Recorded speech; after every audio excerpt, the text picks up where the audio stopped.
queridos, eu gostaria de falar com vocês, para vocês, durante toda essa semana, começando hoje, né, domingo, até o domingo que vem, vocês leiam todos os dias, leiam a carta de Hebreus toda.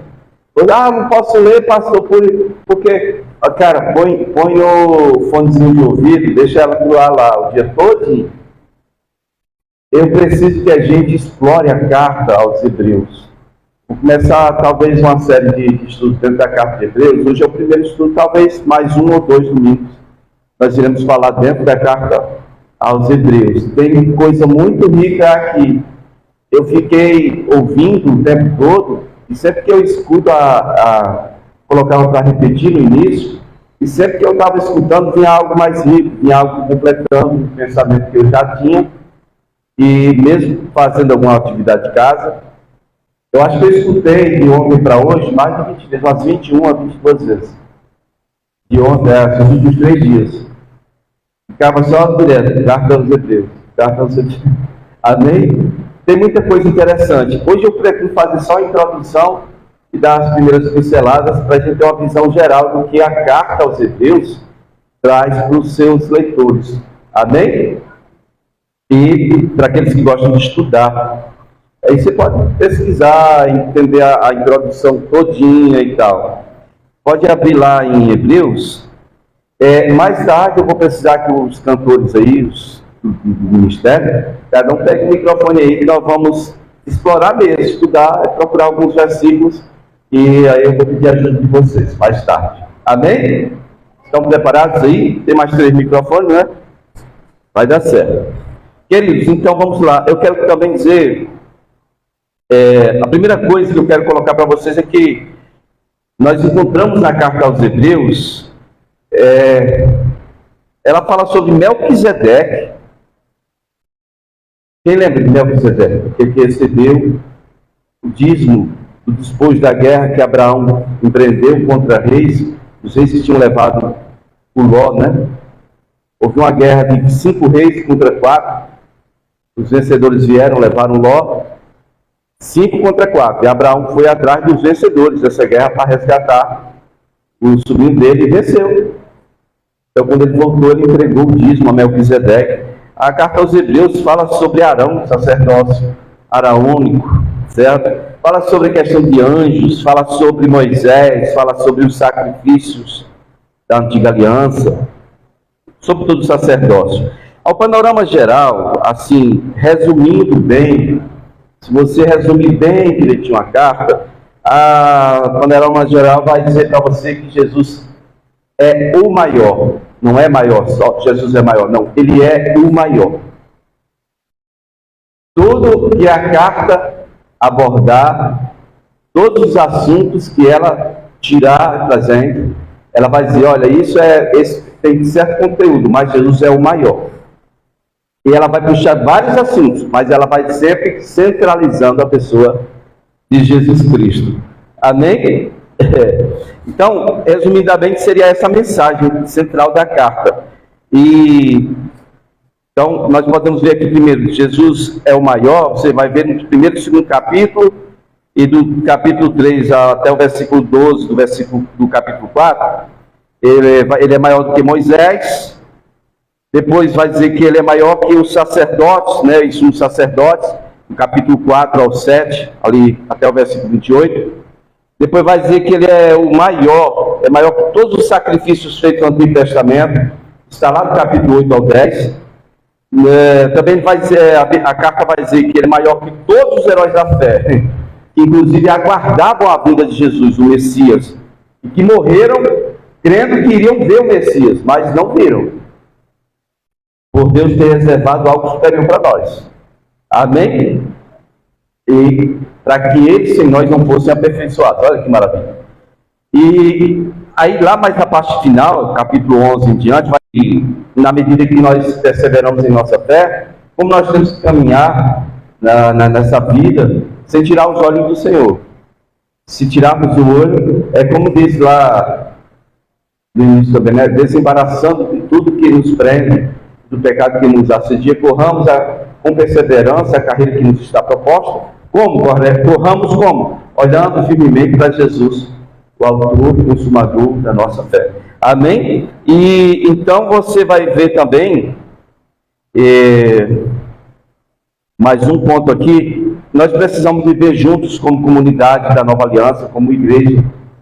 Nós precisamos ter comunhão, precisamos estar discipulado, precisamos ter essa ligação do corpo, certo? Então, a carta em si é o seguinte: se nós nos perdermos nos detalhes da carta aqui, nós perderemos o entendimento central. O entendimento central é: Jesus é o maior. Repita: Jesus é o maior. Amém? Então, se nós compreendermos e aplicarmos esse princípio aí, geral, quando estivermos lendo, estudando, nós vamos entender o que o autor estava querendo dizer. Que assim, lá no final da carta, no capítulo 13, versículo 22, ele vai dizer que assim, que ele escreveu resumidamente. Eu digo: rapaz, imagine se fosse escrever mesmo, de forma bem abundante. Eu vou falar para vocês de 5 coisas aqui que estão bem definidas nessa carta, antes de lermos qualquer texto. O primeiro ponto desses 5 é que a carta aos Hebreus, ela não se concentra em outra coisa. Ela fala de anjo, mas não se concentra em anjo. Ela fala de Moisés, mas o centro é Jesus. Ela fala de Melquisedeque, de Arão, de culto da antiga aliança. Mas o centro dela, da carta, é Jesus. Tudo gira em torno de Jesus. Inclusive, o Senhor criou, assim, meios, E hoje nós jogamos a história da nossa existência também, está centralizada em Jesus. Jesus mesmo dizendo para Nicodemo, ele disse assim: quando eu for erguido naquele madeiro, eu atrairei todos a mim. Ele disse que, do mesmo modo como Moisés ergueu a serpente, também ele seria erguido para que todo aquele que o mirasse, que olhasse para ele, não morresse, por causa do veneno, do pecado, mas fosse salvo. Amém? É essa forma. Paulo também escreve que o centro é Jesus, Deus fez convergir nele todas as coisas, tanto no céu quanto na terra, tanto no passado quanto no presente e no futuro. Todas as coisas estão afuniladas, elas estão centradas em Jesus, no que diz respeito à nossa história. O segundo ponto que eu quero falar sobre a carta de Hebreus é que essa carta nos ajuda a ver a relação entre a antiga e a nova aliança. E as coisas que estão assim, a gente vê de forma similar. Isso aconteceu aqui, e aí serve como advertência para que a gente na nova aliança não cometa o mesmo erro, o mesmo agravo a Deus. Esse é o segundo ponto. A gente vai ver essa relação entre a antiga e nova aliança, E o que há de similar entre essas duas alianças. Você vê, logo no início aí da carta, olha como começa a carta.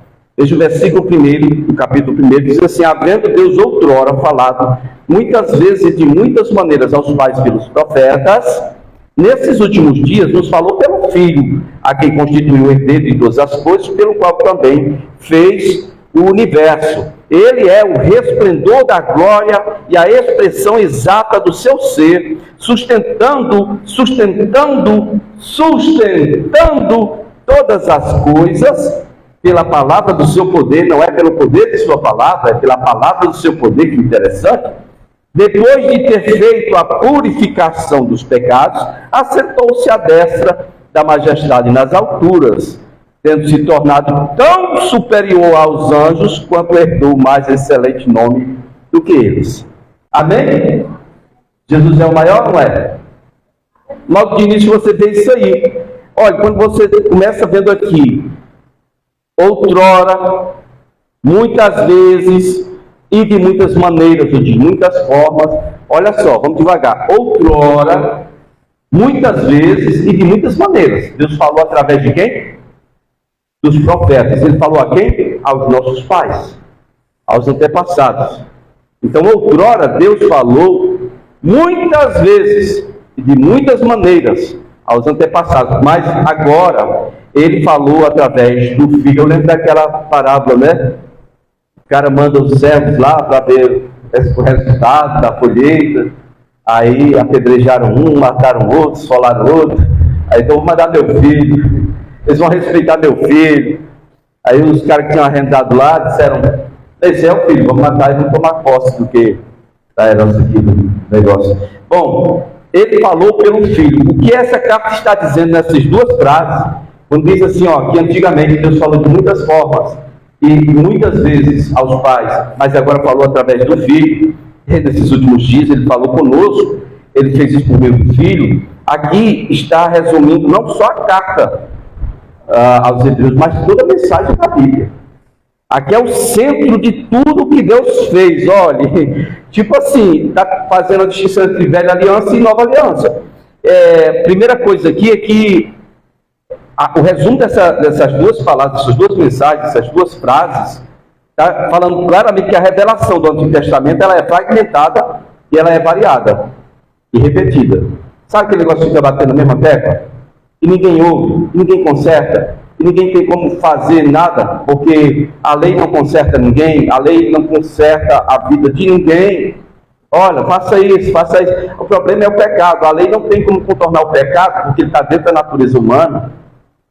Vocês estão entendendo? Então, Deus teve que falar muitas vezes, e ele teve que falar de muitas formas aos antigos. Aí, quando você vê essa coisa assim, em Jesus, a revelação é plena, é completa, é definitiva. Ele revela plenamente quem é Deus. Como eu li no texto, nele habita a plenitude de Deus. Amém? Amém? Então ele não precisa falar muitas vezes de muitas formas. Quando o filho fala, até o osso seco escuta.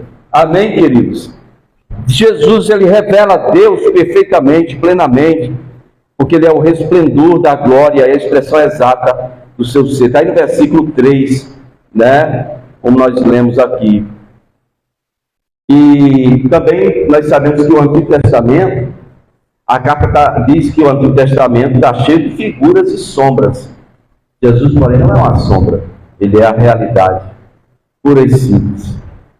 Se você olhar lá no capítulo 9 de Hebreus, versículo 23, vai dizer que era necessário, portanto, que as figuras das coisas que se acham no céu se purificassem com tais sacrifícios, mas as próprias coisas celestiais com sacrifícios a eles superiores. Capítulo 10, versículo 1, vai dizer, ora, visto que a lei tem sombra dos bens vindouros, não a imagem real das coisas, nunca jamais pode tornar perfeitos os seus ofertantes, ou os ofertantes, com os mesmos sacrifícios que ano após ano, perpetuamente eles oferecem. Então, o Velho Testamento era a sombra do que iria acontecer na Nova Aliança. Ok? Acho que é o profeta Ezequiel, se não estiver muito redondamente enganado, ele disse assim, olha, eu vou fazer com eles uma aliança que consiste nas fiéis promessas feitas a Davi. Primeiro, vou arrancar o coração de pedra, vou colocar um coração de carne, vou colocar dentro desse coração o meu espírito, vou fazer com que eles tenham condição de obedecer às minhas determinações, entendeu? E andar nos meus estatutos. Amém? Tinha que ser uma mudança de fora para dentro. Não dá para ser de dentro para fora. A lei é de fora para dentro, melhor dizendo. E a transformação tinha que vir de dentro para fora. Jesus não é sombra, é algo real, ele é original. Ele não é uma sombra e nem uma imitação de coisa alguma. Então, o terceiro ponto que eu quero falar com vocês aqui, Hebreus descreve plenamente a humanidade de Jesus. Coisa interessante, quando fala que ele, um Deus que é atemporal, né? Ele se torna homem. Misericórdia, eu não faria isso por nada, mas ele fez, por mim e por você. Pensa, é simples, o verbo se fez carne e habitou entre nós, tá? Coisa linda. Vai pensar no que isso implica? Ele é Deus, ele é homem. Então, mas quando ele estava aqui como ser humano, ele teve que viver a natureza humana completa, como era um ser humano.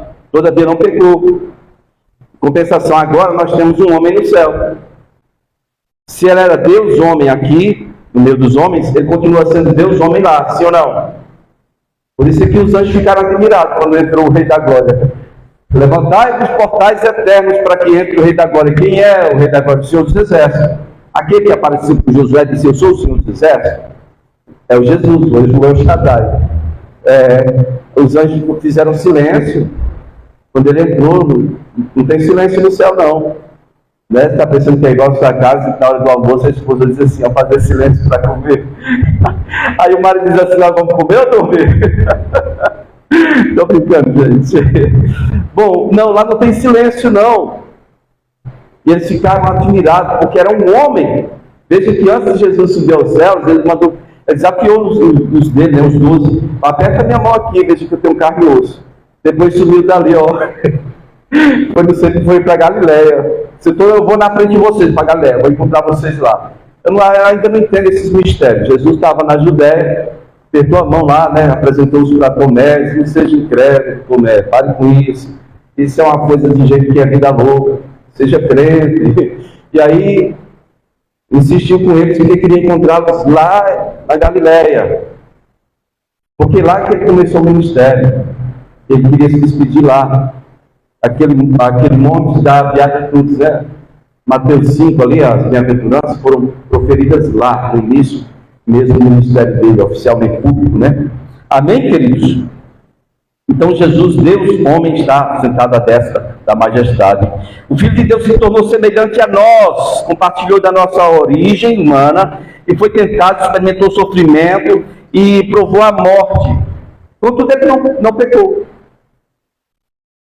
Vocês estão entendendo isso? Deus experimenta tudo isso.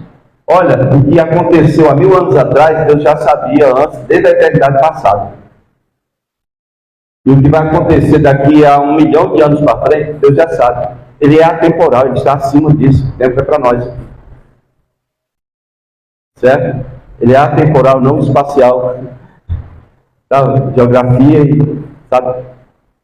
Interessante, ele está acima disso. Se ele deu para nós aqui, meros humanos. Amém, meus queridos?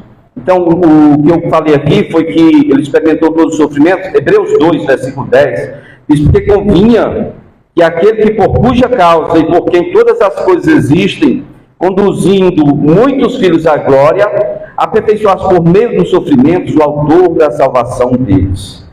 Amém? E versículo 11 diz assim: pois tanto que santifica como os que são santificados, todos vêm de um só. Por isso é que ele não se envergonha de lhes chamar de irmãos. Lá no versículo 14, visto pois que os filhos têm participação comum de carne e sangue, destes também ele igualmente participou, para que por sua morte destruísse aquele que tem o poder da morte, a saber, o diabo. Verso 18: pois naquilo que ele mesmo sofreu, tendo sido tentado, é poderoso para socorrer os que são tentados. Amém? Para Jesus pagar pela desgraça que nós fizemos em Adão, né? Você já tem suas desgraças que você mesmo fez, já tem um saldo negativo seu, por causa do seu pecado, ainda tem o pecado de Adão, que é aquilo que vem incubado na sua carne quando você nasce, né? Jesus uma vez disse para os judeus: eu vim de Deus, vou voltar para ele. Todos nós viemos de Deus. Quer ver uma coisa? Quem é chamado Pai dos Espíritos? Quem é que dá o Espírito? Quem é que dá a vida? Quem é que dá a vida a cada pessoa que nasce? É Deus. Todos nós viemos de Deus. Agora, para voltar a ele, tem que ser inocente, inocentado, tem que ser justificado, tem que ser lavado, tem que ser remido pelo sangue de Jesus. Amém? Ele já nos deu condição de retornar para casa. Só precisa a gente, né, fazer uma boa escolha. Bom, ele se tornou como um irmão para nós. No versículo 17 e 18, eu li o 18, né? O 17 diz assim: por isso mesmo, convinha que em todas as coisas se tornasse semelhante aos irmãos, para ser misericordioso e fiel sumo sacerdote nas coisas referentes a Deus, para fazer propiciação pelos pecados do povo. Ou seja, quem foi que pecou lá no Éden? Foi o Ameba ou foi o Adão? Foi o Adão, né? Pois bem, tinha que ser um homem nascido de mulher para pagar por essa conta aí. Sim ou não? Jesus não podia vir como Deus e resolver como Deus. Ele quis fazer homem. Quem está entendendo esse negócio? Então eu disse que nós já viemos de Deus. Nós viemos de Deus. Se viemos de Deus, somos dele. Nós nos perdemos. Ele pagou o preço para nos resgatar. Somos dele 2 vezes. Mas ainda tem gente achando que pertence a si. É a minha vida, é a minha existência, e ninguém tem nada com isso. É triste, mas é essa a realidade que nós vemos aí. Pessoas querendo uma felicidade, deixando Deus fora. Pessoas querem resoluções em sua vida, deixando Deus fora. Por que querem deixar Deus fora? Porque existem algumas exigências para aqueles que querem ter relacionamento com Deus. Amém? Lembra daquele homem que estava lá no campo de Betesda? Quem já leu? O homem estava lá e o Senhor disse: você quer ser curado? Ele nem disse sim nem não. O que ele disse? Senhor, é que não tem quem me leve. A resposta dele mostra que ele não tinha convicção do que ele queria.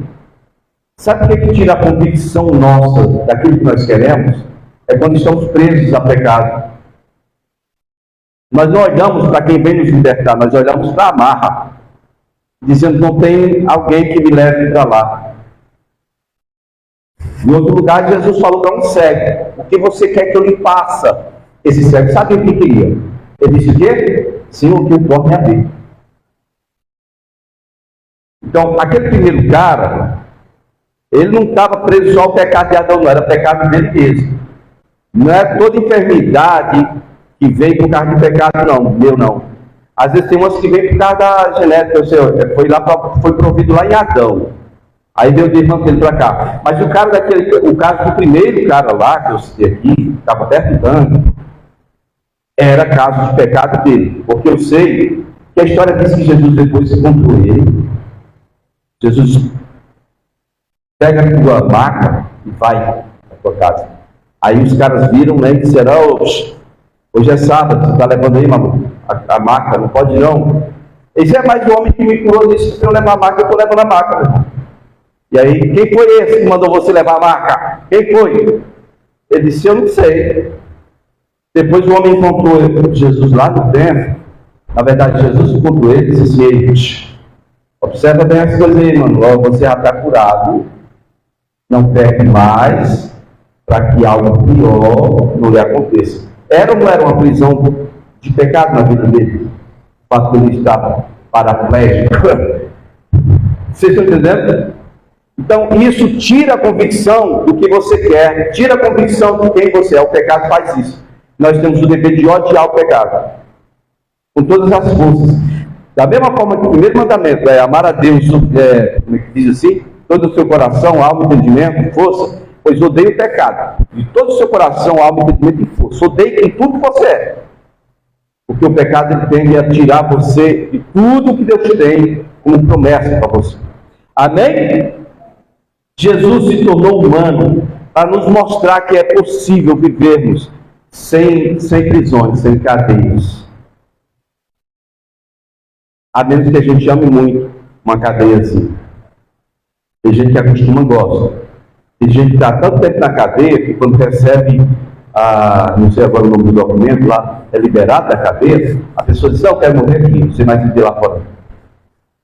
Tem casos que tem gente assim, presa ao pecado, e não tem condição de viver melhor não. É só de pior para pior. Então o que acontece é que quando essa pessoa é liberta, ela não consegue mais viver.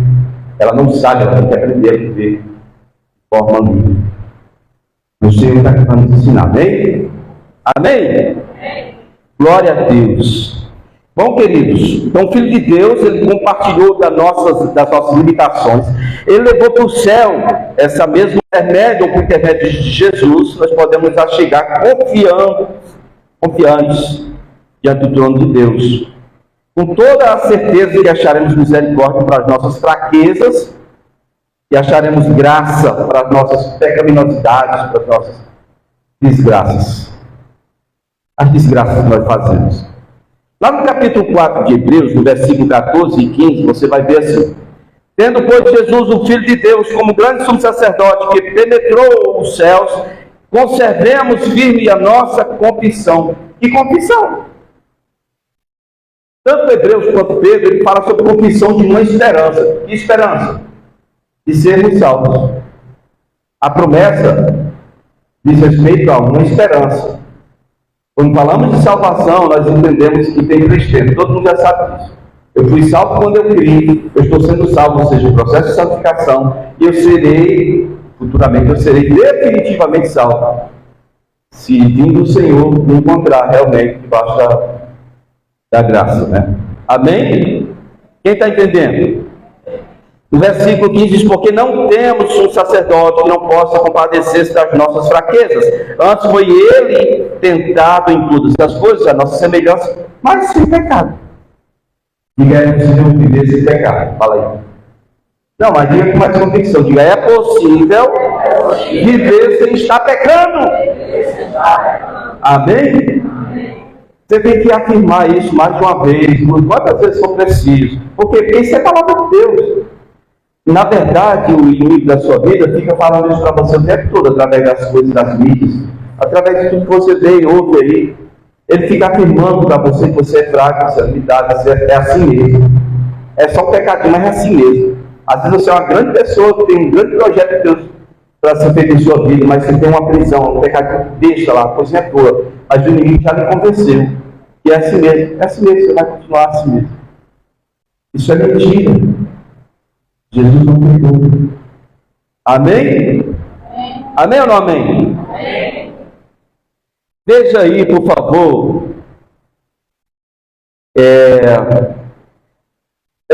Bom, Jesus, ele filho de Deus, mesmo sendo filho de Deus, ele se tornou homem e um homem de oração. Ele orava mais que os discípulos dele.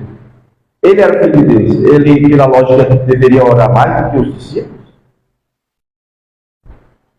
Ele é Deus, filho de Deus. Como é isso, pastor? Bom, se eu fosse filho de Deus, o que eu penso? Não teria que orar tanto. Não é assim? Jesus dizia, não, meu pai está trabalhando agora, também trabalho.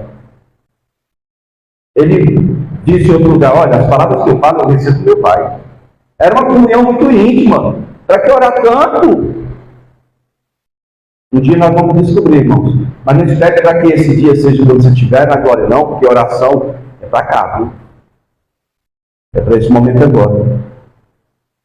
Amém? Amém. Ele se tornou um homem de oração e lágrimas. E ele aprendeu a obediência, né? Exercida, sabe, com sofrimento. Nós podemos confiar em Jesus. Ele é a fonte da nossa salvação, amém? No capítulo 5 de Hebreus, do versículo 7 ao 9, você vai ver assim, ó. Ele, Jesus, nos dias da sua carne, tendo oferecido com forte clamor e lágrimas, orações e súplicas a quem o podia livrar da morte, e tendo sido ouvido por causa da sua piedade, embora sendo filho, aprendeu a obediência pelas coisas que sofreu. Ai, ai. E tendo sido aperfeiçoado, tornou-se o autor da salvação, da salvação eterna. Repete comigo. Para todos os que lhe obedecem. De novo, para os que lhe obedecem. Ele se tornou autor da salvação eterna para todos os que lhe obedecem. Ou seja, ele aprendeu a obediência e o sofrimento. Quer ser salvo? Aprenda a obedecer a Jesus. Aprenda a se submeter a Jesus. Porque se o Filho de Deus quer aprender a obediência com sofrimento, por que você acha que você vai ser salvo vivendo na desobediência e escarnecendo, e deliberadamente do pecado, e acha que Jesus ninguém vai ter misericórdia de você? Que história é essa, meu irmão? Você acha que Jesus é uma coisa, ou sei lá, ele é uma pessoa, ele é mais esperto que a gente, viu? Ele é Deus. Então, preste atenção. Ele se tornou autor da salvação eterna para todos os que lhe obedecem. Em outro lugar, ele disse, olha, nem todos que me chamam de Senhor vão entrar. Quem vai entrar é aqueles que fazem a vontade do meu Pai. Não é chamado de Senhor, não é nada disso, é um negócio de relacionamento pessoal. Vocês estão começando a entender por que Jesus orava tanto? Mesmo sendo filho de Deus, ele estava dentro de uma carne que estava 24 horas tentando fazer ele pecar. Ele já deu aí a nota. Segue por aí, irmão. Nós teríamos que orar mais ou menos o quê? Mais ou menos? Vixe. Então tá, já que vocês estão dizendo, nós vamos chegar no quarto ponto, do que é muito claro na carta, e agora eu vou precisar que os cantores aí, os cantores do louvor, vem cá, pelo menos 3 de vocês, peguem esses microfones aqui, rápido, rápido, não se demorem. O quarto ponto é, a carta aos Hebreus expõe a glória de Jesus. Nós vamos ler aqui com o auxílio deles, os cantores, né? Nós vamos ler alguns textos. Amém? Olha. Opa!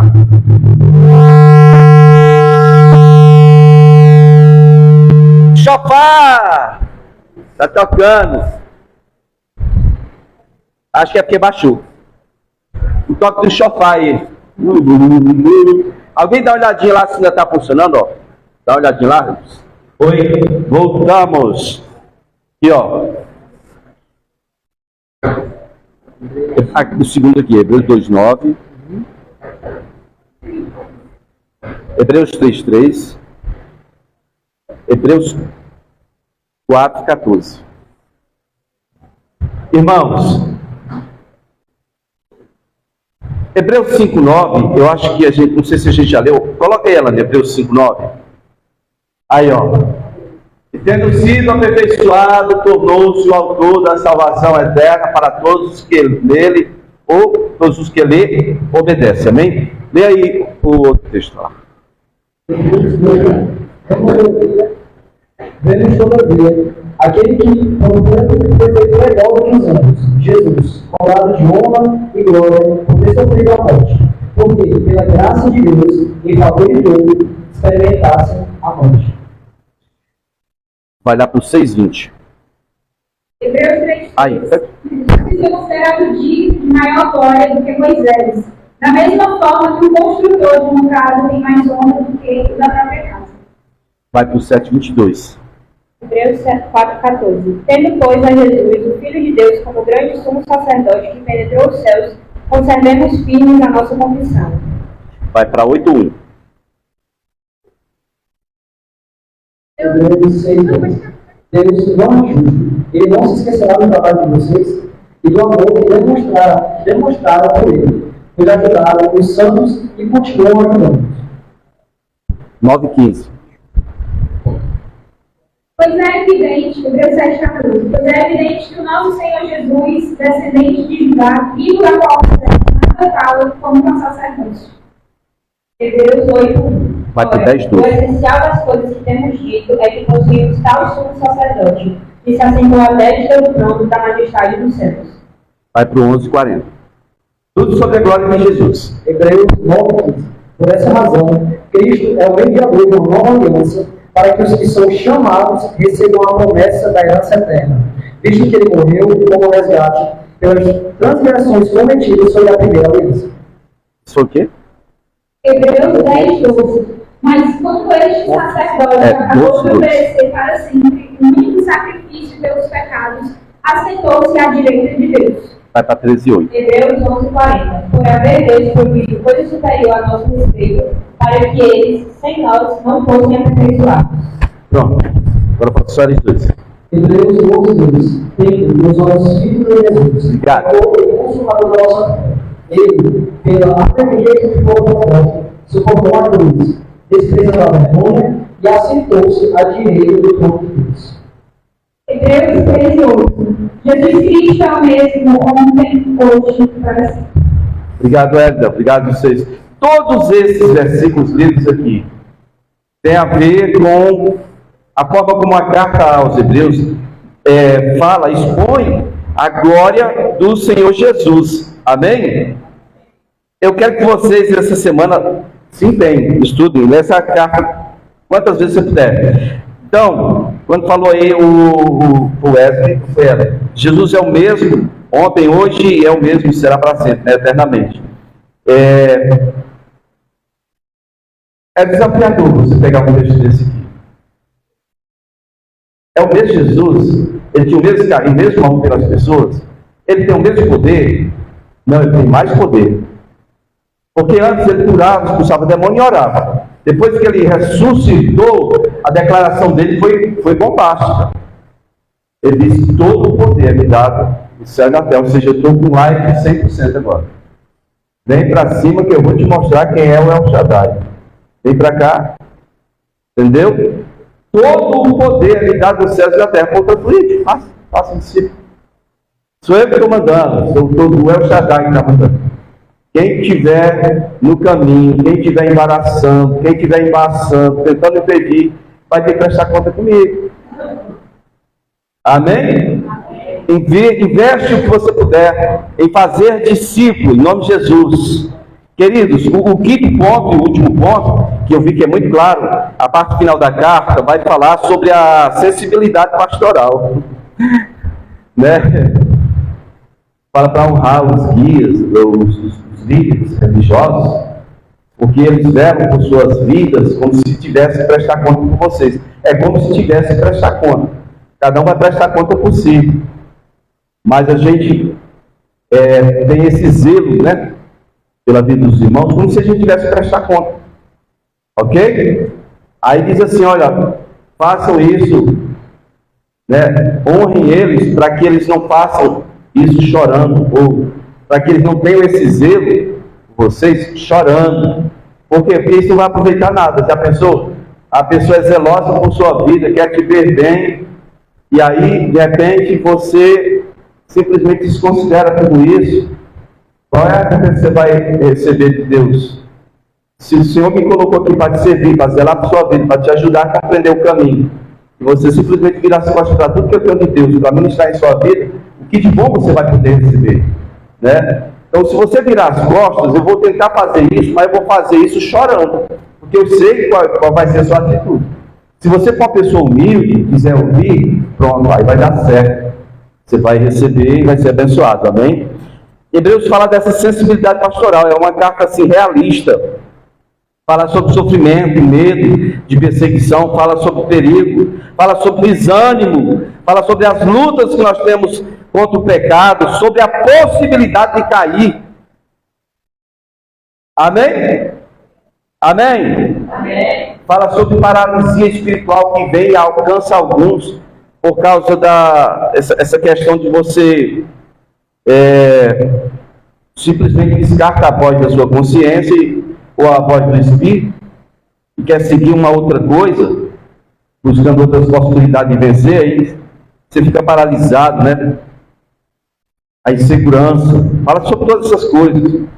E aí, o remédio que Hebreus dá para nós, hoje estou fazendo só a apresentação geral, mas eu quero que vocês procurem entendimento e leiam a carta quantas vezes puderem, para a gente, no domingo que vem, a gente bater firme, ou no outro, quem sabe. Domingo que vem o quarto domingo, é Humberto ou o Iris, é o Iris. Amém? No outro a gente continua, mas continue lendo, você não vai perder nada não. Leia, quantas vezes você puder, em nome de Jesus. Vamos falar do remédio que a carta recomenda aqui, a receita que a carta coloca para nós, para cada doença espiritual, cada doença que nós temos. O remédio é para todo mundo, é geral aqui, ó. É a gente olhar firmemente para Jesus, o apóstolo e sumo sacerdote da nossa confissão, o autor e consumador da nossa fé.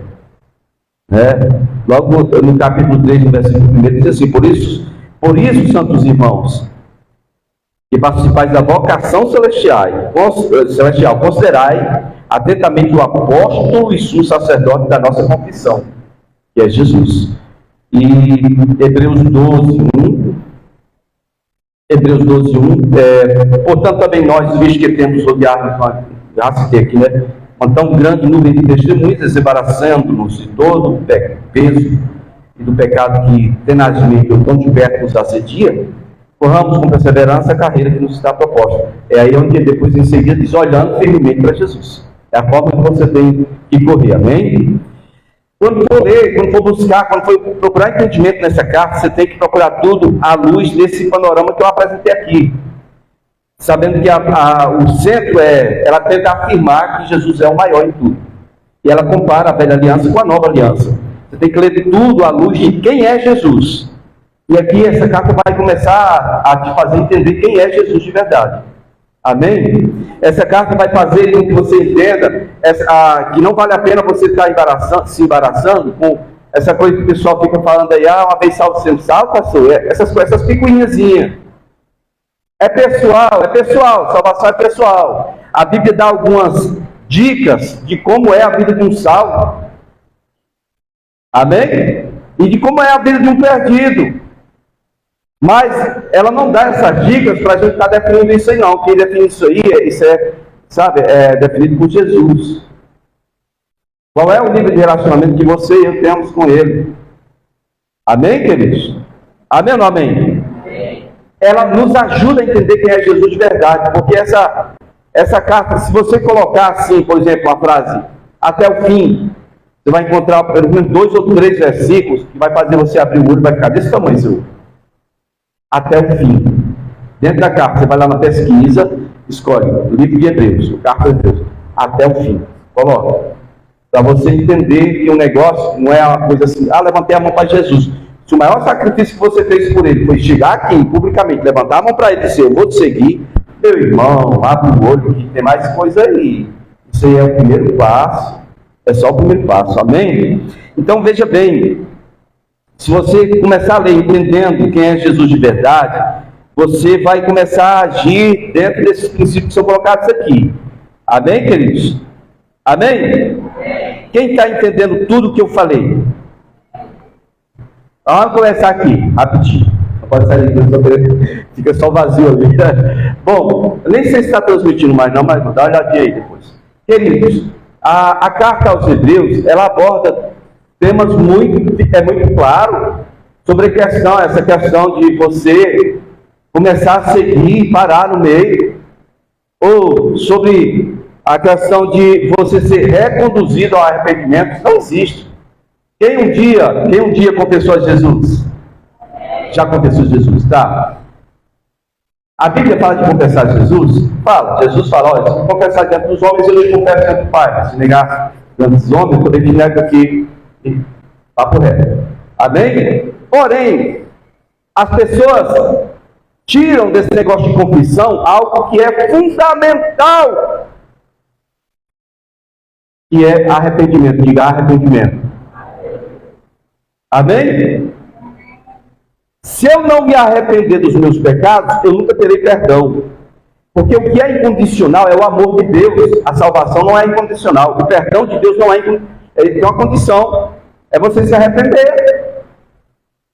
Porque eu estou abrindo o seu olho, porque assim, é muito fácil você chegar aqui, levantar a mão e declarar, eu vou servir a Jesus. É fácil, não é, irmão?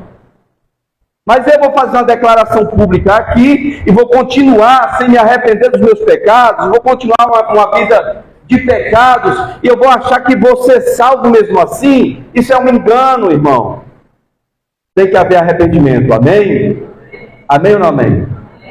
Então, quando eu me arrependo, eu vou para o segundo passo. Que assim, eu falei aqui sobre o batismo de João Batista, que estava ligado a arrependimento. O de Jesus é 2.0.